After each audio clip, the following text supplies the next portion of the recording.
Vous écoutez Radio Equinox, la chaîne du peuple. La chaîne du peuple. Bonjour, impôt sur le revenu des personnes physiques qui doit déclarer quoi? Vous ne pouvez pas appauvrir les gens, les maintenir dans la pauvreté, les maintenir en bas et venir après leur demander de déclarer leurs revenus. Vous leur avez d'abord permis d'avoir quel revenu?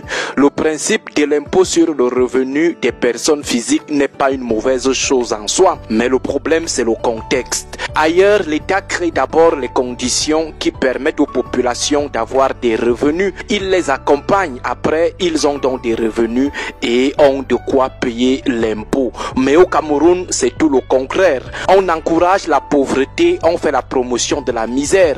Curieusement, lorsque certains miraculés essayent d'avoir un petit revenu, vous courez leur exiger des taxes, des impôts sur leurs maigres revenus qu'ils se sont battus à avoir. Prenons notre cas personnel. On s'en va dans une brousse, une forêt vierge de la Haute-Sanaga. Dans une brousse perdue, on prend 2-3 hectares, on dort à la belle étoile. Sous les arbres, les premières semaines de défrichage, l'État n'est pas là. La moto peine à arriver là-bas. On se bat à trouver des jeunes pour créer une piste, c'est la forêt vierge. On se bat à construire une petite cabane, l'État n'est pas toujours là. Aucun financement. Le plancton commence à produire, nous peinons à avoir des acheteurs parce que la route c'est un calvaire. Il faut seulement une voiture 4x4. L'État ne fait absolument rien pour vous venir en aide pour viabiliser les bassins de production. Désemparés, vous êtes obligé de supplier des acheteurs de Yaoundé de venir prendre ne serait-ce qu'à 1200 le régime. Vous êtes quasi perdant. Après, les gens viennent vous demander des taxes sur la sueur douloureuse de votre front.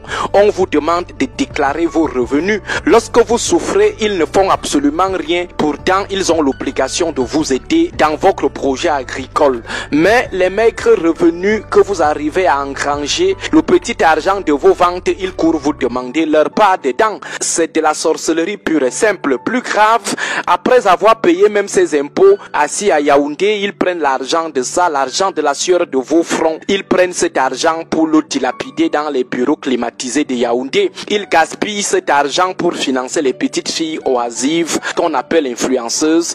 Ils les envoient en vacances à Dubaï avec vos impôts. Ils boivent du Pécrus et du Dom Pérignon avec la sueur de vos fronts. Voilà pourquoi nous disons oui à l'impôt sur les revenus des pauvres, mais dans quel contexte? En plus même, les impôts qu'on paye depuis 42 ans, qu'est-ce qu'on a d'abord fait de cet argent? N'est-ce pas, ils le détournent à volonté?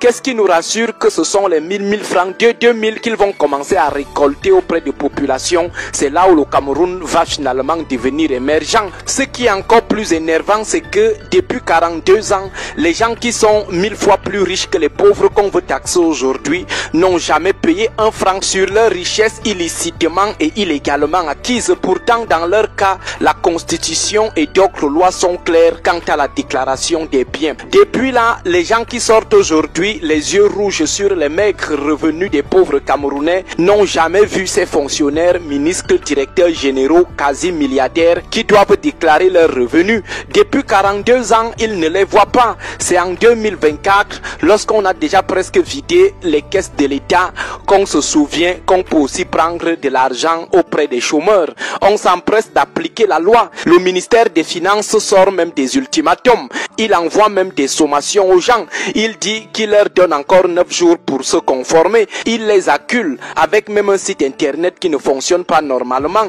Il presse les gens. Les Camerounais parlent de plus en plus seuls en route à cause de ce nouvel impôt. Or, c'est depuis plus de 28 ans que la Constitution dit que le président de la République, le Premier ministre, les membres du gouvernement est assimilé, le président et les membres du bureau de l'Assemblée nationale, le président et les membres du bureau du Sénat, les députés, les sénateurs, tout détenteur d'un mandat électif, les secrétaires généraux des ministères est assimilé, les directeurs des administrations centrales, les directeurs généraux des entreprises publiques et contrats publics, les magistrats, les personnels des administrations chargés de l'assiette, du recouvrement et du maniement des recettes publiques, tout gestionnaire de crédit et des biens publics doivent déclarer leurs biens. Ces gens qui acculent les pauvres aujourd'hui n'ont jamais acculé qui que ce soit pour que l'article 66 de la Constitution soit appliqué. Ça fait également plus de 18 ans que la loi relative à la déclaration des biens et avoirs a été votée. Mais depuis là, on n'a jamais entendu quelqu'un donner des ultimatums ou donner les 9 jours aux concernés. Mais il a suffi qu'on vote que les populations doivent désormais déclarer leurs revenus pour que les menaces, les ultimatums et le harcèlement commencent à pleuvoir. Les populations seraient alors les moins chères, tandis que ceux de qui on attend les déclarations de biens depuis 28 ans, 18 ans aujourd'hui sont bien ménagés. Autrement dit, on laisse les potentiels pilleurs des caisses de l'État qui ont plus que quelque chose à déclarer pour venir plutôt harceler ceux qui en principe n'ont rien à déclarer.